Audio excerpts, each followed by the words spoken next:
자, 오늘 시편 함께 나눕니다. 되게 장수가 많은 책이죠. 그런데 주로 좀 짧습니다. 그래 읽기도 좋지만 말 그대로 딱 시가서, 즉 시와 노래에 어울리는 그러한 성경책입니다. 이것을 아예 그냥 시편이라고 이름을 붙였네요. 시편의 주제는 뭘까 고민하다가 이렇게 적어봤습니다. 1장, 23장, 그리고 90장의 답이다. 이렇게 적었습니다. 어떻게 순서를 바꿔도 괜찮아요. 말만 바꾸면 되니까요. 1이어야 한다. 23이니까 우리는 90이니까 이렇게 해도 되고요. 90인 우리가 23인 여호와께로 돌아가는데, 목자 삼는데 그 방법은 1이다. 뭐 이렇게 해도 됩니다. 그래 1장, 23장, 그리고 90장의 답이다로 시편의 주제를 조금 은유적이지만 적어봤습니다. 시편을 자주 읽으시나요? 우리 함께 참여한 모든 분들? 각각 아니요. 성경마다 읽으면 그 성경이 저에게 주는 교훈도 있고 또 혜택이 있습니다. 그러면 시편은 저에게 어떤 혜택을 줄까? 한번 어떤 분이든 좋으니 답해 보시겠습니까? 뭐 예를 들어 마태복음 5, 6, 7장을 읽으면 복이 뭔지를 알려준다. 뭐 이렇게 혜택이 있잖아요. 시편을 읽으면 어떤 혜택이 있을까요? 여러분 느낌대로 또 생각대로 답하셔도 괜찮습니다. 시편을 읽으면 나에게 이런 혜택이 있겠다. 이게 좀 득이 되겠다. 덕이 되겠다. 뭐가 있을까요? 제가 마음이 답답할 때, 하나님께 그냥 화난 소리, 뭐 소리 질러, 뭐 하여튼, 그냥 아무도 없이 이렇게 소리 질러 하나님 앞에 기도할 때, 얘기할 때, 편하게 할 때, 내 마음을 하나님께 전달할 때, 시편의 저자도 그냥 하나님한테 원망하는 소리로서 기도한 것 같이 어떤 그런 때를 읽으면 마음이 편해집니다. 나도 그렇죠. 그랬으니까. 그 놀라운 혜택이네요. 나만 그런 거 아니다. 위대한 사람들도 그랬다. 이거 되게 좋은 혜택입니다. 사실은 엘리야가 승천했지만 나와 비교해도 나만 하거든요. 그게 성경이 주는 사실입니다. 실상이고요. 엘리야도 나 같으니 나도 엘리야만한 일을 할 수 있겠다. 이것처럼 성경 시편에서 그 기자들의 시를 통해 이 사람들도 그랬구나. 내가 그러니까 뭔가 크게 잘못된 건 아니고 나에게도 소망이 있겠구나. 뭐 이런 어떤 혜택이 있다 그러셨습니다. 좋은 혜택이죠. 그 외에 여러 혜택이 있을 텐데 시편은 역사서 다음에 기록된 그 중에서도 역사서를 이어가는 욥기 다음의 성경입니다. 역사서에서 제일 마지막은 엄청나고 거대한 하나님의 역사가 인간의 역사로 들어오셨는데 그 역사가 문제가 있긴 했지요. 그런데 그 역사를 이끌어가고 때로는 바꾸고 할 수 있는 일이 에스더 같은 연약한 사람조차 할 수 있는 일이다. 그래 사람이 답이다. 하나님 사람 통해서 하신다가 역사서의 결론이었는데 그러면 어떤 사람이냐라고 했을 때 제일 먼저 큰 그림으로 하나님께 더 가까이 가는 사람, 하나님을 더 알아가는 사람, 진보적인 사람이어야 한다라는 큰 그림을 우리에게 보여줬습니다. 물론 이 하나님께 더 나아가는 것에 대해서는 악한 영이 아주 어마어마한 방해를 하지요. 말도 안 되는 방해를 합니다. 그래서 그것도 싸워 이겨야 된다. 그러려면 첫 번째 책이 시편입니다. 그 시편에 이런 사람이 되어야 된다. 이런 사람이면 에스더처럼 하나님의 역사를 이어가고 내가 있는 곳에서 할 수 있는 만큼 그 일을 해낼 수 있는 사람이 되겠다의 첫 번째 답이 시편에 있습니다. 그러면 어떤 답을 시편이 줄까? 한번 보겠습니다. 시편. 아주 줄였는데도 지금 옆으로 잘리네요. 좀 이해해 주시고요. 저자는 되게 많습니다. 다윗, 솔로몬, 모세, 고라랴손, 아삽, 헤만, 에단, 그리고 고핫이라 그랬는데 다윗이 제일 많고요. 솔로몬이 2편밖에 없네요. 생각보다 솔로몬 시가 적지요. 아, 그리고 모세 시가 한 편 있습니다. 90편이 모세의 시입니다. 그리고 아삽, 헤만, 에단이라는 잘 훈련된 예배 사역자 시가 있습니다. 이들의 시를 보면 하나님께 드리는 예배에 대한 모습, 하나님을 경배하고 찬양하는 모습들이 기록되어 있고, 그런데 그중 고라자손이 있습니다. 처절한 시들입니다. 왜냐하면 고라는 모세에게 대항했다 멸문주화를 당한 가문이거든요. 그랬다가 다윗의 시대까지 그들이 계속 노력해서 그들의 가문을 다시 회복하고 그들이 예배자까지 그리고 정치 지도자까지 올라서는 그러한 장구한 길을 인생을 겪은 가문입니다. 그래 고라자손의 시 10편을 보면요. 아하, 이렇게 하면 어려움을 이기겠구나. 야, 우리 가문을 살릴 수 있는 거, 우리 자식을 잘되게 할 수 있는 건 이렇게 하면 되겠구나를 볼 수 있지요. 고라자손의 시 10편을 여러분 한번 묵상하시는 것도 좋습니다. 거기에 이제 고핫이라 그랬는데 누가 썼는지 몰라요. 그 시간 50편 정도가 됩니다. 대략 뭐 솔로몬이 썼겠다, 다윗이 썼겠다 그렇게 보긴 하죠. 그렇게 시들이 150편이 구성되어 있습니다. 시기는 포로기 때입니다. 이렇게 말하면 뭐야, 다윗은 포로기가 아닌데 그 전 시대인데, 솔로몬도 그런데, 모세는 더 이전이고 고라랴서는 거기에 걸쳐 있고, 왜 포로기라 그러지? 예, 옛날 사람들의 시였는데 포로 때 그분들의 시를 구전이든 아니면 기록이든 이 백성들이 그들의 처지에서 읊은 시들입니다. 고백들이고요. 그리고 소망들입니다. 그래 자기의 처지와 소망이 들어있는 그러한 시들을 모은 게 시편 150편입니다. 150개의 시편입니다. 그래 그 기간은 약 모세로부터 마지막 고핫시까지 1000년쯤 그 안에 산 사람들의 시 중에 자기에게 맞는 시들을 자기들이 포로 시기 내내 읊었던 것을 아마 포로기 이후에 누군가가 묶었던 것 같습니다. 누가 묶었는지는 몰라요. 하지만 포로기 전에 있었던 사람들의 시를 포로기 때 그들이 읊으며 힘을 얻었고 소망을 품었으며 포로기 후에 그것을 기념해서 책으로 발행한 게 시편 150편이라 시편 150개의 시편은 성경 전체를 담고 있긴 하나 그 중에서도 포로기의 마음들을 담고 있습니다. 제일 암울했고 힘들었을 때, 아무것도 할 수 없었을 때를 담고 있죠. 이제 그 시편에 대한 이야기로 들어가기 전에 잠깐 하나 여러분에게 딱 짚고 좀 궁금증을 해결해 드리고 갈 게 있는데, 시편엔 몇 개의 그 해석해야 될 원문이 그대로 쓰여져 있는 한글로만 표기되어 있는 표기들이 있어요.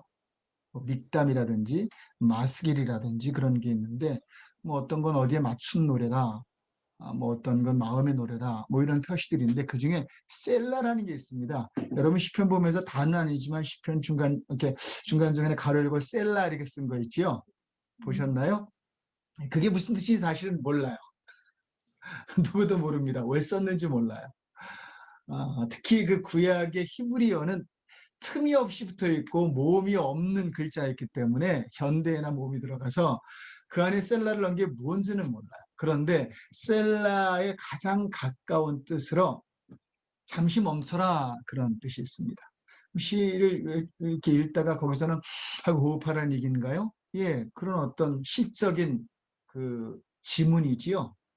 행동이 되겠습니다. 그런데 그것보다 이 셀라란 일시 멈춤은 그 구절을 잘 보면요. 다 참 좋은 구절이지만 묵상이 필요한 구절들이에요. 그래, 그 다음으로 넘어가기 전에 다시 한번 생각해. 묵상해. 그래서 이거 네 거 만들어. 다시 한번 마음에 담아 그런 의미에서 셀라를 썼다고 생각하면 되겠습니다. 그리고 혹시 여러분들 시편을 읽으시다가 셀라란 말이 나오면 잠깐 묵상해야 되겠구나 이렇게 생각하시면 되겠고요. 잘 아시다시피 묵상은 남의 것을 내 것으로 만드는 능력이지요. 그래 셀라란 말이 그렇게 쓰여서 보통 성경을 읽을 때 셀라 이걸 읽는 분도 있고 안 읽는 분도 있어요. 뭐 상관없습니다. 그럴까봐 시편의 산을 다루는데 아무도 궁금해하신 얼굴이 아닌 것 같아서 그냥 전달로 하고 넘어갑니다. 자, 시편 왜 썼을까요? 이미 감 잡으셨겠지만 서론에서 시편은요 모든 시가 미래에 가 있는 시예요. 이렇게 과거로 끝나는 시도 있잖아요. 옛날에 내가 살던 그 고향 찔레꽃이 있었다 이렇게 끝나는 시도 있잖아요. 그런데 시편의 모든 시는 1편에서 마지막 편까지 미래에 가 있어요. 즉 아직 상황이 끝나지 않은 거지요. 그런데 미래에 가 있어요. 그래서 시편을 소망의 책이라고 말합니다. 시편을 보면 소망이란 감을 느끼게 되는 덕을 본다 그래요. 지금 현재는 아직도 아무것도 해결되지 않았지요. 왜? 포로기 때였으니까요. 앞이 보이지 않아요. 그런데 앞을 보게 해주는 말씀들이었던 거죠. 하나님이 시편들을 통해 그들에게 지금은 아니지만 너희들에게 미래가 있다. 그 미래는 밝을 거라. 내 뜻도 이루어지고 너의 소망도 이루어질 거다. 단 조건이 있다. 이제 그 다음부터 열거할 겁니다. 그 시편의 내용들인데 그리고 성경의 내용이기도 하죠. 그래서 시편은 미래를 보게 하는 시입니다. 미래를 보는 것 중에 가장 중요한 시편을 기록한 목적이 있습니다. 미래에만 가 있어 이러면 안 되잖아요. 미래의 소망은 어떻게 이루어져? 라고 했을 때 지금은 그렇지만 답이 있어. 갈 수 있는 길이 있어. 하나님이야 라고 알려주죠. 물론 이 하나님이야 라는 것은 나중에 시편 1편에서 우리에게 정확히 하나님의 답이라는 게 뭔지를 알려줍니다. 지금 말씀드리면 다시 모세 오경 신명기로 돌아가게 되겠죠. 율법이라고 이렇게 했으니까요.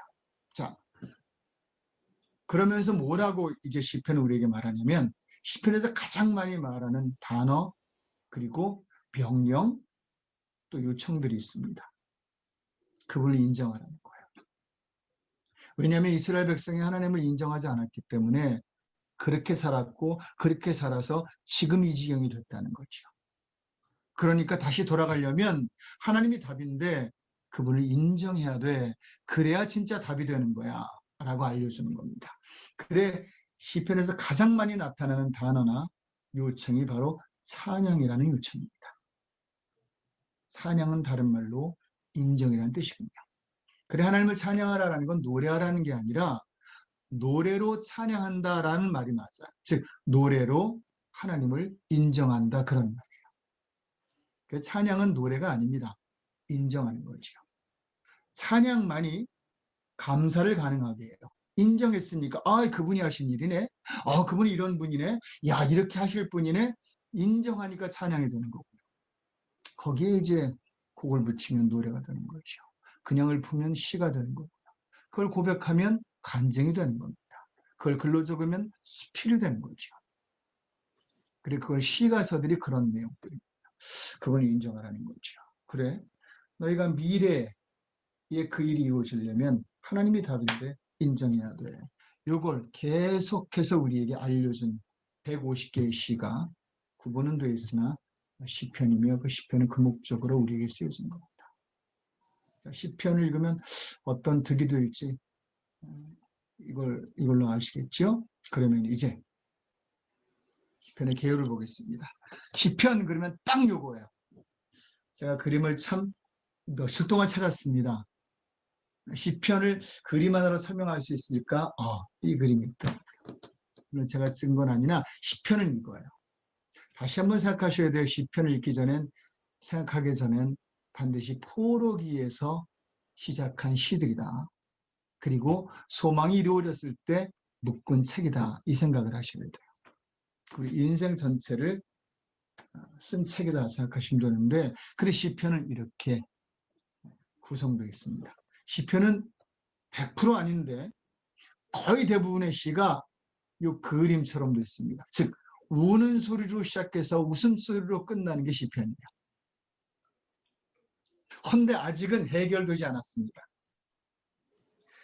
시편 한 편은 잠깐 읊은 거잖아요. 단시간 내에. 물론 시를 1년 동안 쓸 수도 있고 10년 동안 쓸 수도 있으나 보통의 시는 그냥 앉은 자리에서 시작하면 되지요. 그러니까 시편의 내용은 아무 상황이 변하지도 않고 지금 그것도 포로기의 상황에서 누군가의 시지만 자기의 상황을 가장 잘 맞게 거기에 소망을 품어서 미래를 바라보며 읊은 애가지요. 그래 우는 소리가 있어요. 처음 보면 너무 힘듭니다. 너무 어렵습니다. 뭐가 문제입니다. 누구의 죄악이 있네요. 내가 이렇게 살면 안 되는데요. 하나님 이 땅을 지으셨는데 이게 뭐지요? 뭐 이런 어떤 우는 소리가 되게 많아요. 그래서 애가에서 시작이 됩니다. 그런데 그 끝은 아직 상황이 끝나지 않았는데 소망으로 끝나요. 웃음으로 끝납니다. 희망으로 끝나요. 아, 하나님 괜찮아질 겁니다. 해서 실제적으로 괜찮아졌습니다까지 말합니다. 안 괜찮아졌거든요. 여러분, 아직 안 괜찮아졌는데 괜찮을 거다, 괜찮아졌다 라고 딱 끝을 내는 건 뭐밖에 없습니까? 믿음? 믿음밖에 없어요. 아멘입니다. 믿음이 없이는 이 상황을 결론 줄 수 없어요. 믿음이 없는 사람은 이 상황이 계속 우는 소리로 끝날 거예요. 그리고 예수를 믿을수록 우는 소리가 웃음소리로 바뀌어야 돼요. 그래야 제대로 믿는 겁니다. 예수님을 제대로 믿는 사람은 현 상황이 어떻든 그의 결론은 웃음으로 끝나요. 미래가 있어요. 그런데 예수 믿으면서도 계속 불평하는 사람, 계속 모자라다고 말하는 사람, 모자라지요. 불평할 거 있지요. 우는 소리로 계속 신앙을 이어가는 사람은 아직 성숙하지 못했거나 진짜 신앙을 제대로 하지 못하는 것일 수 있습니다. 분명한 건 진짜 신앙한다면 믿고 바라는 거잖아요. 믿으신 우러를 아는데 진짜 믿고 경배한다면 그분을 진정으로 인정한다면 우리에게는 웃음소리가 날 거예요. 지금 상황이 어때요? 소망의 말들이 날 거예요. 기대의 말들이 결론일 겁니다. 그리고 거기를 바라보고 지금은 안 가 있지만 내 마음과 내 믿음은 거기 가 있을 겁니다. 이게 시편 전체의 그림입니다. 그래서 시편은 총 5편으로 되어 있거든요. 즉 5권으로 나누어진 책입니다. 150권이 1장, 2장 빼놓고 3장부터 5파트로 나눠져 있습니다. 굉장히 여러분 그 센스 있게 쓰여진 책입니다. 묶어진 책입니다. 각각 책들을 너무너무 잘 묶었고요.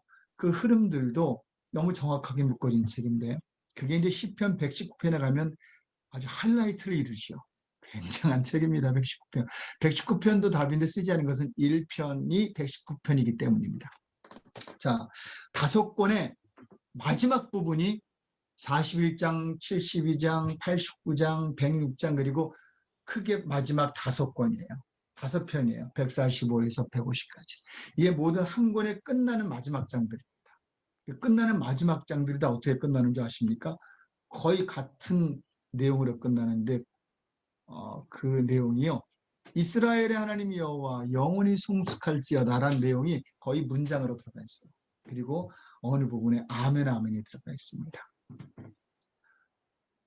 모든 권마다 주는 메시지와 교훈과 요구들이 있는데 그 모든 것의 맨 끝이 뭐냐면 여호와를 영원히 송축합니다로 끝났어요. 송축이 뭔지 아세요? 한번 여러분 이걸 찝어야 합니다. 송축이라 그랬는데 성경엔 경배, 찬양, 감사 그리고 송축이 있어요. 송축이 뭔지 아십니까 여러분? 네. 우리 다른 분 어때요? 송축 들어보셨나요? 여호와를 찬양하라 들어보셨죠? 여호와를 송축하라 들어보셨나요? 들어보셨죠? 송축이 뭔가요? 이거 한국인에게는 조금 이거 이래도 돼? 그러는 예절 바른 민족에게는 좀 걸리는 표현입니다. 우린 사냥은 윗사람에게 한다고 생각하고 잘하는 사람에게 한다고 생각하죠. 경배는요, 높은 사람에게 하죠. 송축은요, 영어로 보면 bless입니다. bless God이란 말이에요. 무슨 말이냐면 칭찬합니다, 축복합니다 그런 말이에요. 이 우리나라 정서랑 안 맞잖아요. 내가 어딜 감히 하나님을 축복해? 내가 어디 하나님을 칭찬해? 네, 칭찬이에요. 송축합니다라는 건 찬양으로 칭찬한다는 말이에요. 칭찬이라는 말 쓰니까 여러분 칭찬은 윗사람이 아랫사람에게 합니까? 아랫사람이 윗사람에게도 할 수 있습니까? 우리 문화가 윗사람이 아랫사람에게 머리 쓰다듬며 하는 거다라고 규정되어 있는 것처럼 돼 있어서 그렇지요. 실상은 우리나라도요. 아랫사람도 윗사람을 칭찬할 수 있습니다.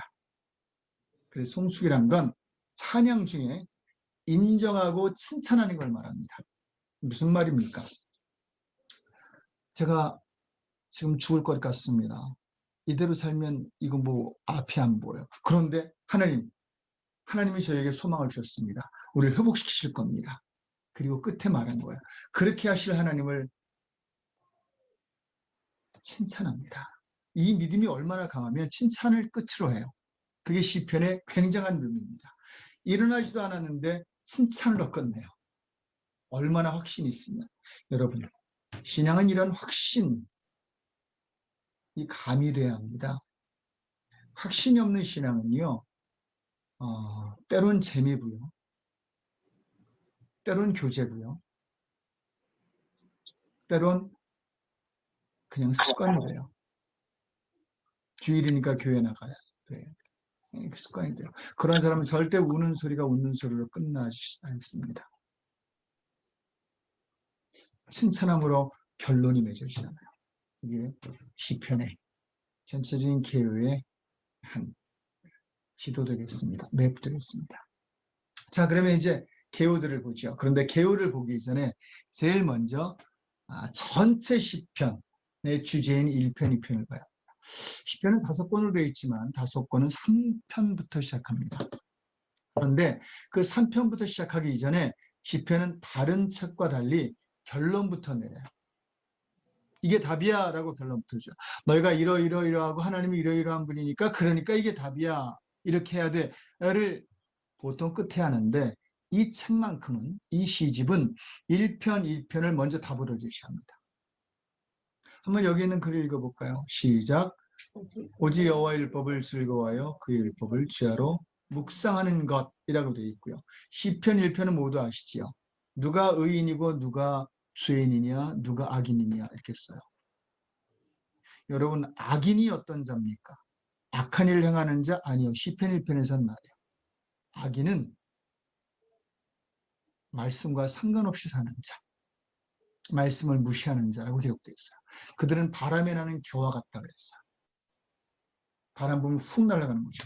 여러분, 하나님의 말씀에 마음을 굳건히 두지 않은 사람은요, 세상의 뉴스 하나에도 날아가요. 누군가 그렇게 말하더라고요. 그 유튜브를 봤더니 이제 어떤 사람에게 당신이 뭐 왜 이런 걸 하십니까? 그리고 이제 세상 사람들이 많이 하는 걸 별로 가능성도 없어 보이는 걸 하는 걸 지적을 했더니 제가 세상에서 제외되는 밀리는 느낌이 들어서 그렇습니다. 이런 말을 써요. 그걸 제가 보고 느꼈어요. 야, 아직 되어지지도 않은 일인데 누군가의 말 한마디 뉴스 하나로 저 사람은 저렇게 흩날리는구나 라는 생각이 들었어요. 여러분, 세상은 계속 변하고요. 악한 영은 계속 도전할 겁니다. 그리고 계속 불안감을 줄 거고요. 불만스러운 상황을 줄 거고 최소한 불만의 마음을 줄 거예요. 그런데 그것에 흩날리는 사람, 그 악인이라 그랬어요. 그런 사람이 세상을 어지럽게 만들고요. 자녀를 제대로 못 키우고요. 또 그런 사람이 죄인이 된다는 거죠. 그래, 1편, 2편에서 먼저 말합니다. 주의 말씀이야, 주의 율법이 있는 사람, 그런 사람이어야 돼. 말씀밖에는 소망이 없어. 말씀에 대한 믿음을 주면서 여러분, 지금 이게 5편, 그러니까 5권으로 기록됐다고 하는데 뭘 여러분 기준했는지 아시겠죠? 이걸 그 묶은 사람이. 흐름도 사실 약간 비슷합니다. 모세오경을 기준한 것 같다라고 신학자들이 말합니다. 그걸 흉내낸 것 같아요. 그만큼 그리로 돌아가자 이거든요. 모세오경은 율법과 규례잖아요. 그걸 따르는 자와 그렇지 않은 자의 차이를 정확히 보여주는 게 모세오경이죠. 시편 1편 그리고 그것을 좀 뒷받침해주는 2편 이것을 기준으로 5권이 형성됩니다. 자,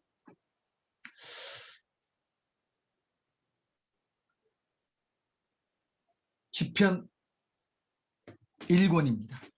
150권 중에 1권은 3편에서 41편까지 기록되어 있는데 이곳의 대표적인 주제가 이겁니다. 함께 읽지어 시작. 여호와는 나의 목자라는 거예요. 이 말을 왜 했을까요? 한번 답해보세요. 여호와는 나의 목자다. 내게 부족함 없다. 이 말은 뭘 말하는 걸까요?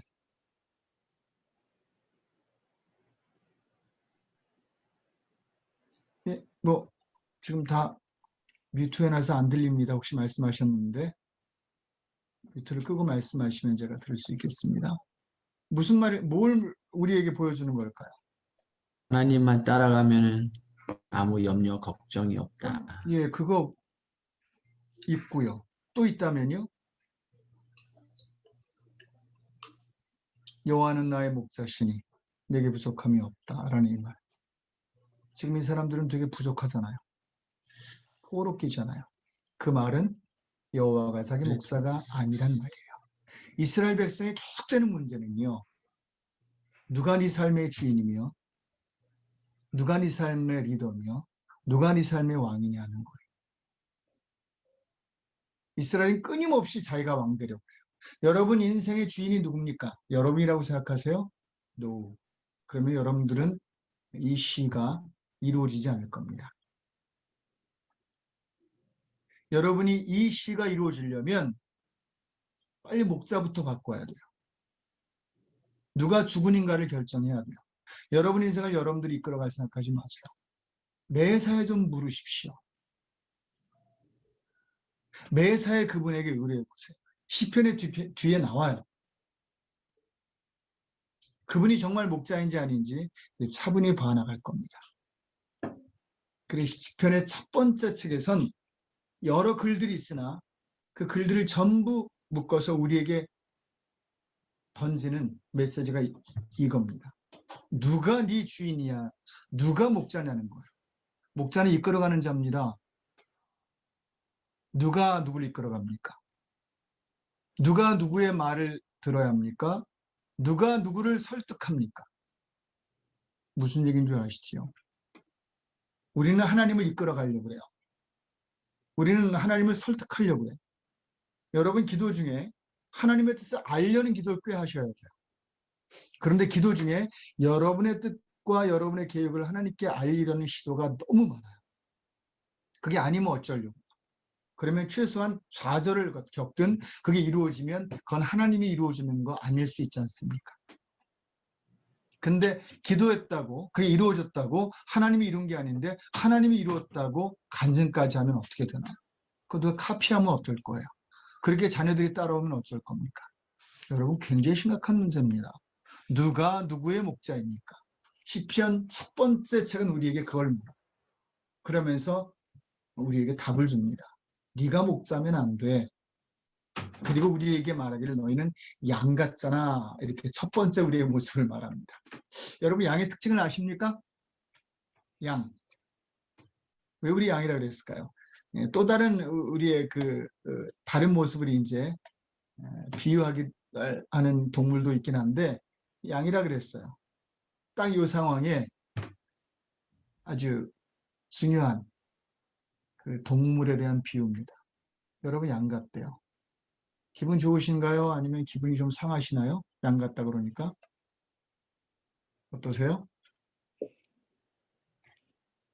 기분이 괜찮으세요? 네. 네, 그럼요. 양은 되게 쓸모있는 동물입니다. 양은 그 중동 땅에서 아주 그거 없으면 안 되는 재산이기도 했고 그들을 살리는 근거기도 했고요. 뭐 옷도 이불도 다 제공해줘요. 먹을 것도 제공해줘요. 굉장한 그 유스풀한 그런 동물입니다. 그런데 양의 특징이 있어요. 이게 리더가 못 돼요. 좌우분별이 안 되고요. 그리고 동료가 잡혀가도 매하고 다른 데 가서 잔대요. 이 양은 우리로 비유할 되게 기분 나빠야 할 동물입니다. 야, 내가 저 정도야? 성경에서 양과 함께 되게 기분 나쁘게 비유한 비유가 지렁이인 거 아세요? 이사야서 41장에 보면 너 지렁이 같은 야곱아 그랬어요.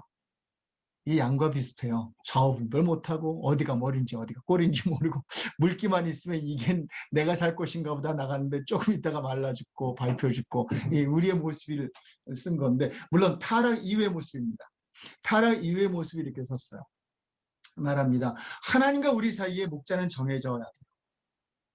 그런데 하나님과 우리 사이의 목자가 자꾸 바뀌어요. 그래서 말하는 거야.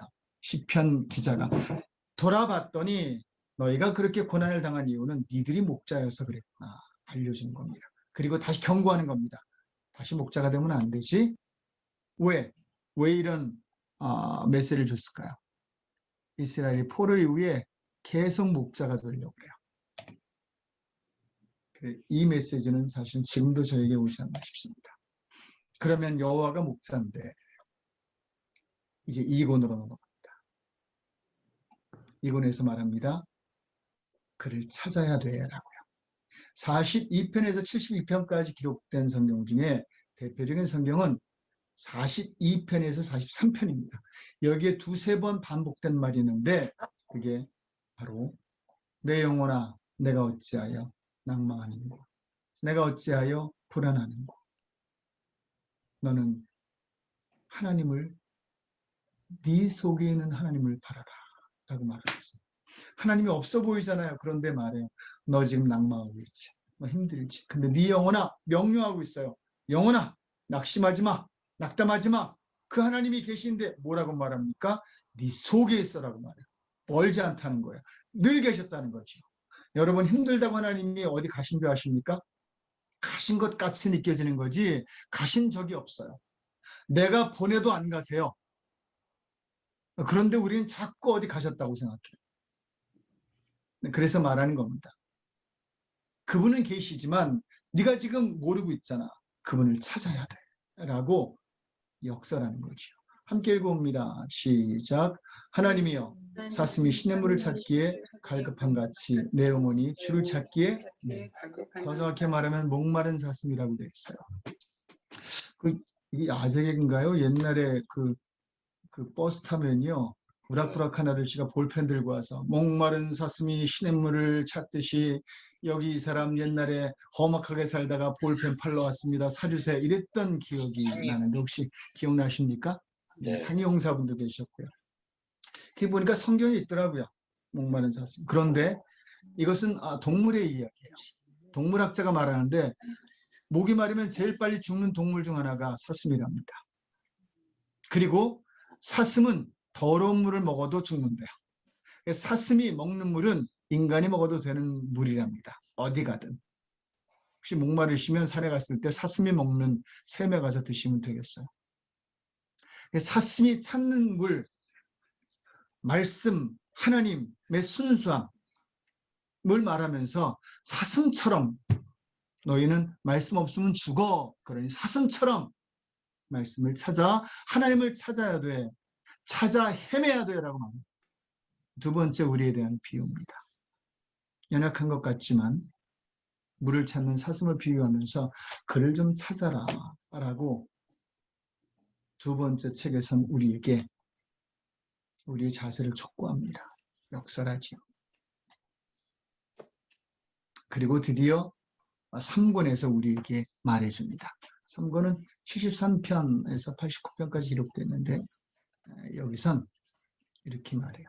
그런데 주를 찾으려면 내려놔야 돼. 이렇게 말해요. 여기는 회개시가 많아요.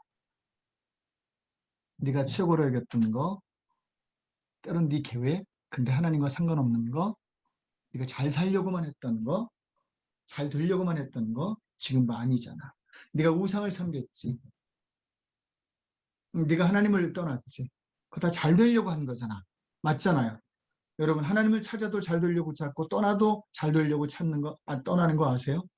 굉장히 아이러니하지만 우리가 그래요. 자녀들에게 하나님을 떠난 방법을 가르쳐 주는 것도 부자 되라고 잘 되라고 성공하라고 하는 거잖아요. 근데 그게 얼마나 그를 망하게 합니까? 알려준 거야. 그러면서 시편 세 번째 책에서는 내려놓고 가. 하나님께 가까이 가려면 가벼워져야 돼. 라고 우리에게 알려주죠. 대표적인 시가 73편이 됩니다. 우리 함께 읽도록 할까요? 시작. 하나님을 가까이 함이 내게 복이라. 예, 시편 13편을 아직 꼭 찾아 읽어보세요. 그 13편에서는 야, 이거 내가 막 찾아 헤맨 거 그게 아니었구나를 우리에게 보여줍니다. 그리고 내려놓고 죽게 가자라는 촉구를 89편까지 하게 되지요. 그러면서 시편 이제 4권으로 넘어가면 우리에게 이어 권면합니다. 자, 우리 함께 읽어볼까요? 이거부터 읽겠습니다. 시작. 우리의 날 죄섬을 가르치사 지혜로운 마음을 얻게 하소서. 네 번째 시편의 책엔 그 유명한 딱 한 개밖에 기록하지 집어넣지 않은 모세의 시가 기록됩니다. 90편이에요. 인생시라 그러죠. 모세가 오랜 시간을 사역하며 그 백성들, 왔다 갔다 하는 백성들, 지들이 목자가 되고 왕이 되려고 하는 그들, 순간순간 하나님이 없다고 원망하던 그들에게 끊임없이 하나님과 그들 사이의 중간에 서서 하나님을 목자로 소개하고 하나님의 율법을 그들에게 전하면서 그의 가장 인생 끝에 적은 시가 이 시라 그래요. 여러분, 이 시는 웬만하면 자주 읽으세요. 여러분 인생을 보여줍니다. 이 시에는 그런 말이 있어요. 제발 네 인생이 신의 분노 속에 지나가지 않게 해라. 또 이런 얘기도 있습니다. 네 인생은 화살 같은데 그 화살 같은 인생, 잠깐의 인생을 뭘 그렇게 네 뜻대로 살려고 하니? 되지도 않는 거. 그러면서 야, 제발 하나님께 물어봐 라고 말하며 시편 90편을 시작할 106편까지 우리에게 알려주는 것은 하나님을 삶의 기준 삼아라, 중심에 두라는 것. 그를 찾고 이것을 내려놓고 하나님을 그 안에 두라는 거죠. 예전에 보면 그 전도리 중에 마음이라는 게 있고요. 그 마음에 의자가 있는데 그 의자에 내가 앉아 있었어요. 그랬다가 하나님이 와서 그 의자에 앉는 그런 그 전도지가 있었어요. 그래서 전할 때는 당신 마음의 주인이 누굽니까? 당신입니까? 하나님입니까? 이렇게 물었던 전도지가 있거든요. 마치 여기서 나온 전도지 아닌가라는 착각을 줄 정도로 이 시들이 우리에게 주는 메시지가 바로 그겁니다. 네 삶의 기준이 뭐냐? 중심이 뭐냐? 하나님을 중심에 둬라라고 하지요. 네, 이 모세의 이 외침이 있는 시편 90편은 자녀들에게도 많이 읽혀 주십시오. 그 인생을 하나님께 자꾸 물어보도록 그들에게 일러 주십시오. 하나님께 의뢰하고 하나님께 바라고 이들이 지금 힘들다고 하나님이 없는 게 아니다. 오히려 너희들이 힘든 이유가 하나님 없이 살아서 그럴 수도 있다. 알려주시고요. 너 인생의 계수함, 어떻게 살지를 하나님께 물어봐야 돼. 자꾸 말해주시고요. 우리 부모님들의 그 인생 계수에 대한 가르침은 자꾸 줄이시고요. 하나님 걸 자꾸 늘려주세요. 야, 내가 살아봤더니 이렇게 사는 게 옳더라. 옛날에 산 것 가지고 자꾸 자신이 그러지 마시고 하나님 걸 자꾸 그들에게 전해주시면 좋을 것 같습니다. 자, 이렇게 이스라엘 백성에게 그리고 포로기에 있었던 백성들이 겪어온 것들을 포로기 이후에 백성에게 다시 재현될까 봐 두려워 알리고자 하여 시편 150편을 묶은 이 기자는 누군지 모르나 이렇게 시편을 끝을 맺습니다. 함께 있습니다. 시작. 주의 말씀은 내 발의 등이요 내가 내 빛입니다. 주의 말씀은 내 발의 등이요 내 길의 빛입니다라는 시편 119편을 저들에게 결론적으로 주면서, 야, 네가 캄캄한 데 있잖아. 네가 앞길을 모르잖아. 깜깜하니 보이고 남도 안 보이고 길도 안 보이잖아. 그러니 너도 너에 대해서 잘한다 하지만 모르지. 깜깜한데 무슨 옷을 어떻게 입었는지 네가 보여? 이 생각이지.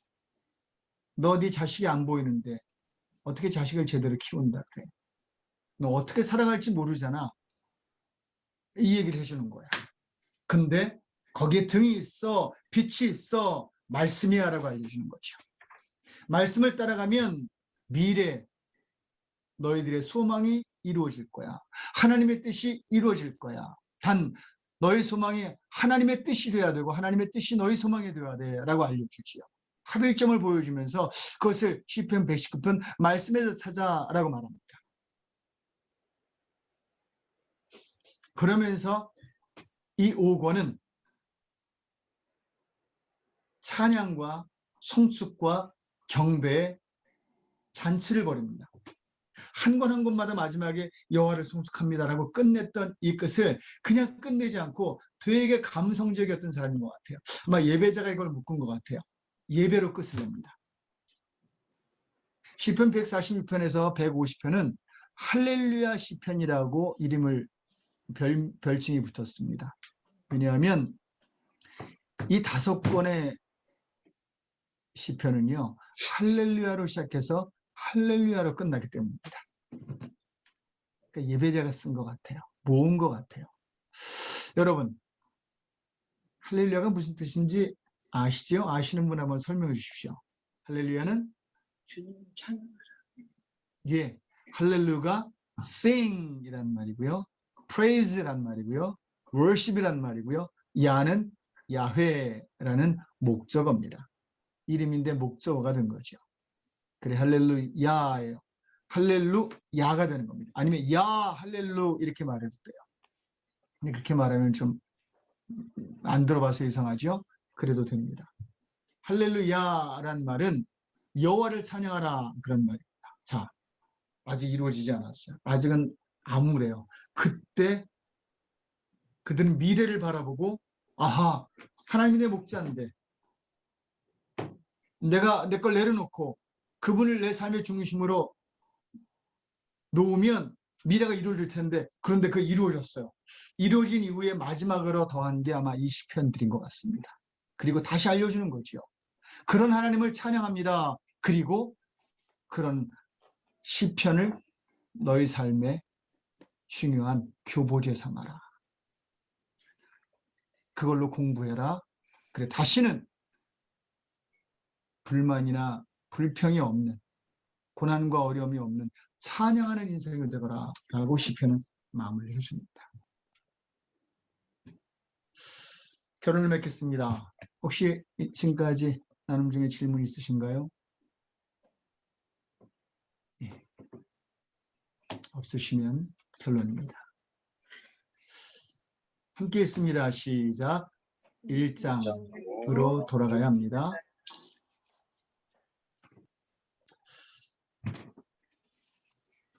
누군가 이런 걸 올렸어요. 미국에선 911이지만 한국에서는 119지요. 내용원의 화제의 진압은 시편 119입니다. 라고요. 어거스틴이 성경 중 시편을 주석하다가, 즉 해석의 책을 쓰다가 시편 119편에 갔을 때 몇 주간을 진행을 못했대요. 누군가 말하기를 너무 길어서 그랬다라고도 말하지만 그가 119편을 보면서 거기에서 오는 감동이 너무 컸기에 그 감동을 주체 못하고 몇 주간을 그 감동 속에 살았다는 기록이 있습니다.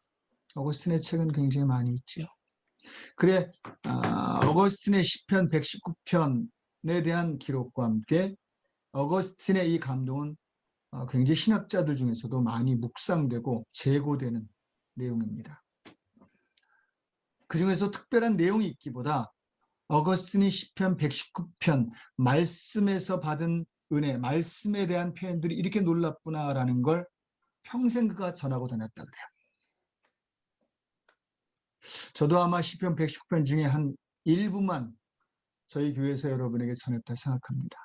시편 119편도 평생을 전해도 모자랄 게 바로 시편 말씀에 대한 이야기인데, 이 말씀이 모두 내 삶과 관계되어 있게 적혀 있어요. 그리고 여러분, 시편 119편은요 정말 문학적인 센스가 있고 학식 있는 사람이 쓴 것 같습니다. 왜냐하면 히브리어 A, B, C, D인 알파벳을 중심으로 첫 구절은 A, 두 번째 구절은 B 이렇게 쓰여진 책이에요. 우리나라 그 삼행시 뜻이 뭐 그런 거 있잖아요. 특히 알파벳 같고 help 그러면 그 단어 H는 뭐 이래서 연결시킨 거 있잖아요. 그렇게 해서 시편 119편 그 장대한 책을 쓰는 거예요. 한 편이 한 책이잖아요. 여러분, 굉장한 지식이 있었던 사람이 문학적 센스를 갖고 쓴 시편입니다. 이런 걸 여러분 읽다가 길다고 짜증내잖아요. 그러시면 안 돼요. 얼마나 기막힌 책인데. 여러분, 1장으로 돌아가야 합니다. 1장에 확대 해석한 것이 시편 119편 되겠습니다. 우리 함께 기도하지요.